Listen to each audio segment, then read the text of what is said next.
ಪ್ರಿಯ ವಿದ್ಯಾರ್ಥಿಗಳೇ, ಈ ವಿಡಿಯೋದಲ್ಲಿ ನಾವು ಜೆಎಫ್ಇಟಿ ಗುಣಲಕ್ಷಣಗಳ ಬಗ್ಗೆ ತಿಳಿದುಕೊಳ್ಳೋಣ. ಇದರಲ್ಲಿ ಮೊದಲಿಗೆ ಸವಕಳಿ ಪ್ರದೇಶಗಳ ಬಗ್ಗೆ ಮತ್ತು ವಿಜಿಎಸ್ 0 ಆದಾಗ ಡ್ರೈನ್ ಗುಣಲಕ್ಷಣಗಳ ಬಗ್ಗೆ ಮತ್ತು ಬಾಹ್ಯ ಬಯಾಸ್ ಹೊಂದಿರುವ ಡ್ರೈನ್ ಗುಣಲಕ್ಷಣಗಳು, ವರ್ಗಾವಣೆ ಗುಣಲಕ್ಷಣಗಳು ಮತ್ತು ಪಿ ಚಾನೆಲ್ನ ಜೆಎಫ್ಇಟಿ ಗುಣಲಕ್ಷಣಗಳ ಬಗ್ಗೆ ತಿಳಿದುಕೊಳ್ಳೋಣ. ಮೊದಲಿಗೆ ನಾವು ಸವಕಳಿ ಪ್ರದೇಶಗಳ ಬಗ್ಗೆ ತಿಳಿದುಕೊಳ್ಳೋಣ. ಈ ಚಿತ್ರದಲ್ಲಿ ತೋರಿಸಿರುವಂತೆ ಇದು ಎನ್ ಚಾನೆಲ್ ಜೆಎಫ್ಇಟಿ ಬ್ಲಾಕ್ ಪ್ರಾತಿನಿಧ್ಯವನ್ನು ವಿವರವಾಗಿ ತೋರಿಸಲಾಗಿದೆ. ವಿವರಿಸಿದಂತೆ ಡ್ರೈನ್ ಸೋರ್ಸ್ ವೋಲ್ಟೇಜ್ ಅನ್ನು ಅನ್ವಯಿಸಿದಾಗ ಐಡಿ ತೋರಿಸಿರುವ ದಿಕ್ಕಿನಲ್ಲಿ ಹರಿಯುತ್ತದೆ. ಚಾನೆಲ್ನ ಉದ್ದಕ್ಕೂ ವೋಲ್ಟೇಜ್ ನಷ್ಟಗಳನ್ನು ಸಹ ತೋರಿಸುತ್ತದೆ. ಮೂಲ ಟರ್ಮಿನಲ್ ಎಸ್ ನಿಂದ ಚಾನೆಲ್ನೊಳಗಿರುವ ಎ, ಬಿ ಮತ್ತು ಸಿ ಬಿಂದುಗಳಿಗೆ ವೋಲ್ಟೇಜ್ ನಷ್ಟಗಳನ್ನು ಪರಿಗಣಿಸೋಣ. ಮೂಲಕ್ಕೆ ಸಂಬಂಧಿಸಿದಂತೆ ಪಾಯಿಂಟ್ ಎ ಧನಾತ್ಮಕವಾಗಿರುತ್ತದೆ. ಪರ್ಯಾಯವಾಗಿ ಎಗೆ ಸಂಬಂಧಿಸಿದಂತೆ ಎಸ್ ಋಣಾತ್ಮಕವಾಗಿರುತ್ತದೆ ಎಂದು ಹೇಳಬಹುದು. ಗೇಟ್ ಬ್ಲಾಕ್ಗಳು ಎಸ್ಗೆ ಸಂಪರ್ಕಗೊಂಡಿರುವುದರಿಂದ ಗೇಟ್ಗಳು ವೋಲ್ಟೇಜ್ ವಿಎ ಮೂಲಕ ಬಿಂದು ಎಗೆ ಸಂಬಂಧಿಸಿದಂತೆ ಋಣಾತ್ಮಕವಾಗಿರುತ್ತವೆ. ಇದು ಸವಕಳಿ ಪ್ರದೇಶಗಳು ವಿಎಗೆ ಅನುಪಾತದಲ್ಲಿ ಚಾನಲ್ಗೆ ತೂರಿಕೊಳ್ಳಲು ಕಾರಣವಾಗುತ್ತದೆ. ಬಿ ಬಿಂದು ಮತ್ತು ಮೂಲ ನಡುವಿನ ವೋಲ್ಟೇಜ್ ಡ್ರಾಪ್ ವಿಬಿ ಆಗಿದೆ. ಇದು ವಿಎಗಿಂತ ಕಡಿಮೆಯಾಗಿದೆ. ಪರಿಣಾಮವಾಗಿ ಚಾನೆಲ್ನಲ್ಲಿ ಬಿ ಬಿಂದುವಿನಲ್ಲಿ ಗೇಟ್ಗಳು ಚಾನೆಲ್ಗೆ ಸಂಬಂಧಿಸಿದಂತೆ ಮೈನಸ್ ವಿಬಿನಲ್ಲಿರುತ್ತವೆ ಮತ್ತು ಸವಕಳಿ ಪ್ರದೇಶದ ನುಗ್ಗುವಿಕೆ ಬಿಂದು ಎಗಿಂತ ಕಡಿಮೆಯಾಗಿರುತ್ತದೆ.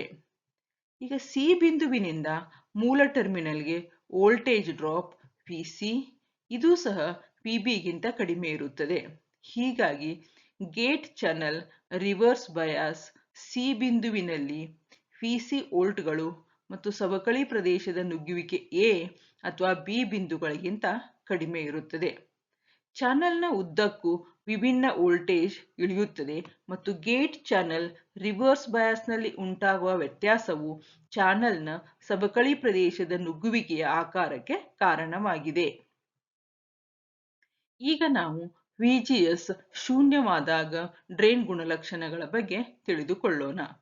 ಚಿತ್ರ ವಿಜಿಎಸ್ ಇದು 0 ಹೊಂದಿರುವ ಎನ್ ಚಾನೆಲ್ ಜೆಎಫ್ಇಟಿಗಾಗಿ ಡ್ರೈನ್ ಕರೆಂಟ್ ವಿರುದ್ಧವಾಗಿ ಡ್ರೈನ್ ಸೋರ್ಸ್ ವೋಲ್ಟೇಜ್ ಗುಣಲಕ್ಷಣವನ್ನು ನಿರ್ಧರಿಸಲು ಸರ್ಕ್ಯೂಟ್ ಅನ್ನು ತೋರಿಸುತ್ತದೆ. ಪಿಡಿಎಸ್ ಅನ್ನು ಶೂನ್ಯದಿಂದ ಅನುಕೂಲಕರ ಹಂತಗಳಲ್ಲಿ ಹೆಚ್ಚಿಸಲಾಗುತ್ತದೆ ಮತ್ತು ಐಡಿಯನ್ನು ಪ್ರತಿ ವಿಡಿಎಸ್ ಮಟ್ಟದಲ್ಲಿ ಅಳೆಯಲಾಗುತ್ತದೆ. ಚಿತ್ರದಲ್ಲಿ ತೋರಿಸಿರುವ ಗುಣಲಕ್ಷಣಗಳನ್ನು ರೂಪಿಸಲು ಇದು ಐಡಿ ವರ್ಸಸ್ ವಿಡಿಎಸ್ ಮೌಲ್ಯಗಳ ಕೋಷ್ಟಕವನ್ನು ಉತ್ಪಾದಿಸುತ್ತದೆ. ಈ ಗುಣಲಕ್ಷಣಗಳನ್ನು ಉಲ್ಲೇಖಿಸಿದಾಗ ವಿಡಿಎಸ್ 0 ಆದಾಗ ಯಾವುದೇ ಚಾನೆಲ್ ವೋಲ್ಟೇಜ್ ಡ್ರಾಪ್ ಇರುವುದಿಲ್ಲ, ಐಡಿಯು 0 ಆಗಿರುತ್ತದೆ ಮತ್ತು ಆದ್ದರಿಂದ ಗೇಟ್ ಮತ್ತು ಚಾನೆಲ್ನಲ್ಲಿರುವ ಎಲ್ಲಾ ಬಿಂದುಗಳ ನಡುವಿನ ವೋಲ್ಟೇಜು ಶೂನ್ಯವಾಗಿರುತ್ತದೆ ಮತ್ತು ಯಾವುದೇ ಸವಕಳಿ ಪ್ರದೇಶದ ನುಗ್ಗುವಿಕೆ ಇಲ್ಲ ಎಂದು ಕಂಡುಬರುತ್ತದೆ. ಈಗ ವಿಡಿಎಸ್ ಅನ್ನು ಸಣ್ಣ ಪ್ರಮಾಣದಲ್ಲಿ 1 ವೋಲ್ಟ್ಗಿಂತ ಕಡಿಮೆ ಹೆಚ್ಚಿಸಿದಾಗ ಅದು ಒಂದು ಸಣ್ಣ ಡ್ರೈನ್ ಕರೆಂಟ್ ಹರಿಯುತ್ತದೆ. ಇದು ಚಾನೆಲ್ನ ಉದ್ದಕ್ಕೂ ಸ್ವಲ್ಪ ವೋಲ್ಟೇಜ್ ಡ್ರಾಪ್ಗೆ ಕಾರಣವಾಗುತ್ತದೆ. ಇದು ಚಾನೆಲ್ನ ಕೆಳಗೂ ಸವಕಳಿ ನುಗ್ಗುವಿಕೆಗೂ ಕಾರಣವಾಗುತ್ತದೆ, ಆದರೆ ಅದು ತುಂಬಾ ಚಿಕ್ಕದಾಗಿದ್ದು ಅದು ಚಾನೆಲ್ ಪ್ರತಿರೋಧದ ಮೇಲೆ ಯಾವುದೇ ಗಮನಾರ್ಹ ಪರಿಣಾಮ ಬೀರುವುದಿಲ್ಲ. ಪಿಡಿಎಸ್ನಲ್ಲಿ ಮತ್ತಷ್ಟು ಹೆಚ್ಚಳದೊಂದಿಗೆ ಡ್ರೈನ್ ಕರೆಂಟ್ ಹೆಚ್ಚಳವು ಸರಿಸುಮಾರು ರೇಖೀಯವಾಗಿರುತ್ತದೆ ಮತ್ತು ಚಾನೆಲ್ ಬಹುತೇಕ ಸ್ಥಿರ ಮೌಲ್ಯದ ಪ್ರತಿರೋಧದಂತೆ ವರ್ತಿಸುತ್ತದೆ. ವೋಲ್ಟೇಜ್ ಕಡಿಮೆಯಾಗುವವರೆಗೆ ಚಾನೆಲ್ ಸ್ಥಿರ ಮೌಲ್ಯದ ಪ್ರತಿರೋಧದಂತೆ ವರ್ತಿಸುವುದನ್ನು ಮುಂದುವರಿಸುತ್ತದೆ. ಇದು ಗಣನೀಯ ಸವಕಳಿ ಪ್ರದೇಶದ ನುಗ್ಗುವಿಕೆಯನ್ನು ಉತ್ಪಾದಿಸುವಷ್ಟು ದೊಡ್ಡದಾಗುತ್ತದೆ. ಈ ಹಂತದಲ್ಲಿ ಚಾನೆಲ್ ಪ್ರತಿರೋಧವು ಸವಕಳಿ ಪ್ರದೇಶಗಳಿಂದ ಪ್ರಭಾವಿತವಾಗಲು ಪ್ರಾರಂಭಿಸುತ್ತದೆ. ಪಿಡಿಎಸ್ನಲ್ಲಿ ಮತ್ತಷ್ಟು ಹೆಚ್ಚಳವು ಈಗ ಸಣ್ಣ ಐಡಿ ಹೆಚ್ಚಳವನ್ನು ಉಂಟುಮಾಡುತ್ತದೆ. ಇದು ಗುಣಲಕ್ಷಣದ ಬಾಗಿದ ಭಾಗದಿಂದ ತೋರಿಸಲ್ಪಟ್ಟಿದೆ. ಹೆಚ್ಚಿದ ಐಡಿ ಮಟ್ಟಗಳು ಪ್ರತಿಯಾಗಿ ಹೆಚ್ಚಿನ ಸವಕಳಿ ಪ್ರದೇಶದ ನುಗ್ಗುವಿಕೆ ಮತ್ತು ಹೆಚ್ಚಿನ ಚಾನಲ್ ಪ್ರತಿರೋಧವನ್ನು ಉಂಟುಮಾಡುತ್ತವೆ. ಅಂತಿಮವಾಗಿ ಐಡಿಯ ಸ್ಯಾಚುರೇಷನ್ ಮಟ್ಟವನ್ನು ತಲುಪಲಾಗುತ್ತದೆ.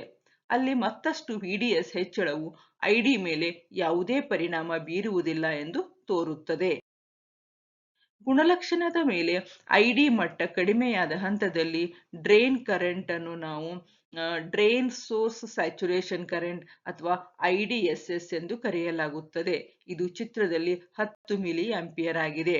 ಈ IDSS ಮಟ್ಟದಲ್ಲಿ ಚಾನಲ್ನ ಸವಕಳಿ ಪ್ರದೇಶಗಳ ಆಕಾರವು ಅವು ಚಾನಲ್ನಿಂದ ಪಿಂಚ್ ಆಗುವಂತೆ ಕಾಣುತ್ತದೆ.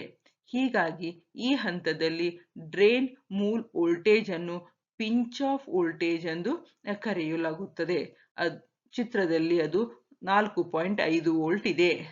ಐಡಿ ಸ್ಥಿರವಾಗಿರುವ ಗುಣಲಕ್ಷಣದ ಪ್ರದೇಶವನ್ನು ಪಿಂಚ್ ಆಫ್ ಪ್ರದೇಶ ಎಂದು ಕರೆಯಲಾಗುತ್ತದೆ.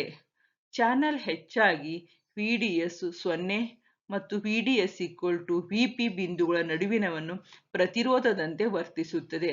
ಆದ್ದರಿಂದ ಈ ಗುಣಲಕ್ಷಣದ ಭಾಗವನ್ನು ಚಾನಲ್ನ ಓಮಿಕ್ ಪ್ರದೇಶ ಎಂದು ಕರೆಯಲಾಗುತ್ತದೆ. VDS ನಿರಂತರವಾಗಿ ಹೆಚ್ಚಾದರೆ ಪಿಂಚ್ ಆಫ್ ಪ್ರದೇಶದಲ್ಲಿ ಗೇಟ್ ಚಾನಲ್ ಜಂಕ್ಷನ್ಗಳು ಒಡೆಯುವ ವೋಲ್ಟೇಜ್ ತಲುಪುತ್ತವೆ. ಇದು ಸಂಭವಿಸಿದಾಗ ಐಡಿ ವೇಗವಾಗಿ ಹೆಚ್ಚಾಗುತ್ತದೆ ಮತ್ತು ಸಾಧನವು ನಾಶವಾಗಬಹುದು.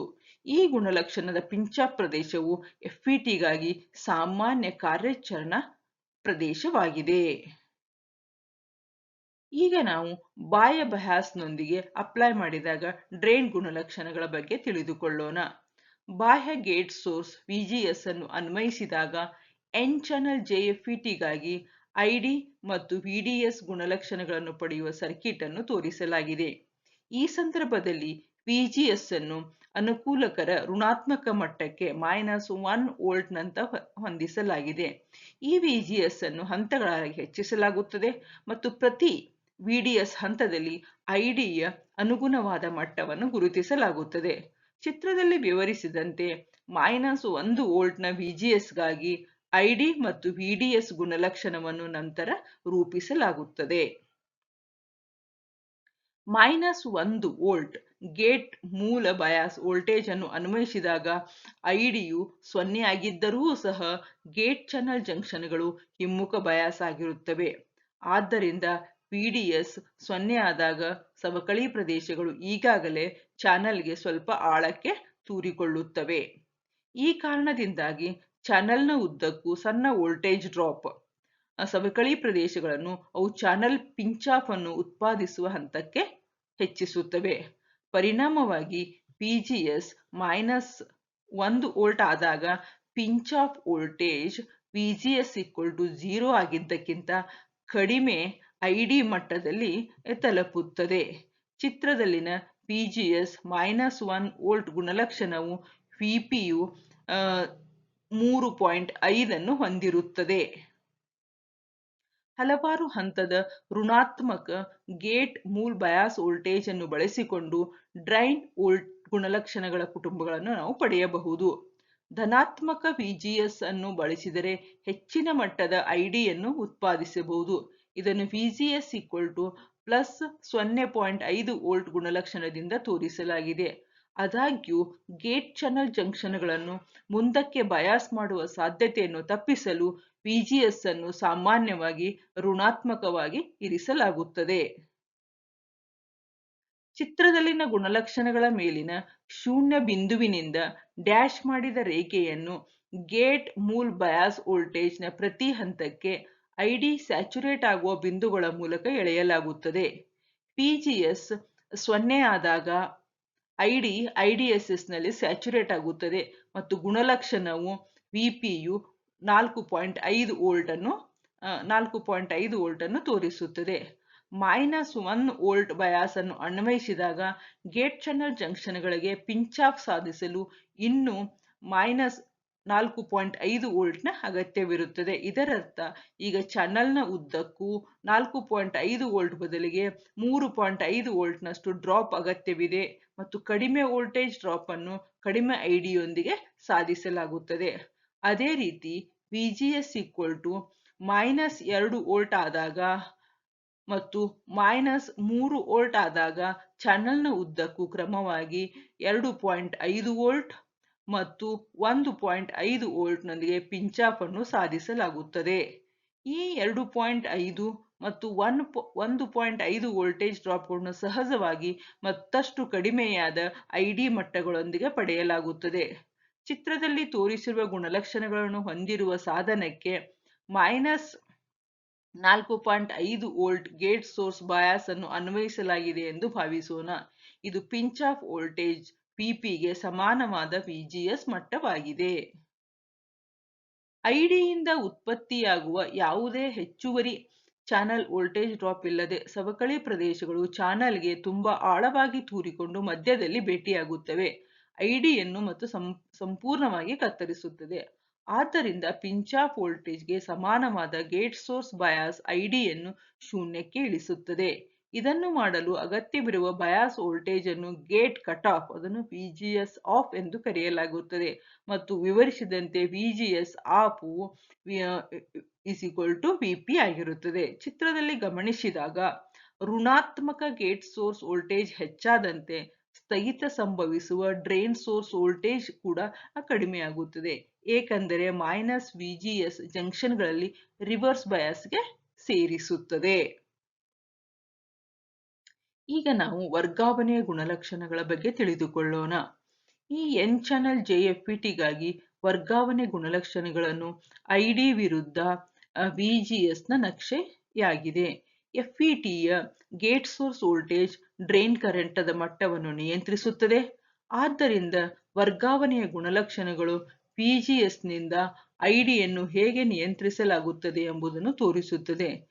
ಚಿತ್ರದಲ್ಲಿ ವಿವರಿಸಿದಂತೆ ವರ್ಗಾವಣೆಯ ಗುಣಲಕ್ಷಣವು ಐಡಿ IDSS ನಿಂದ ವಿಜಿಎಸ್ 0 ನಲ್ಲಿ ಐಡಿ 0 ಮತ್ತು ವಿಜಿಎಸ್ -ವಿಜಿಎಸ್ ಆಫ್ ವರೆಗೆ ವಿಸ್ತರಿಸುತ್ತದೆ.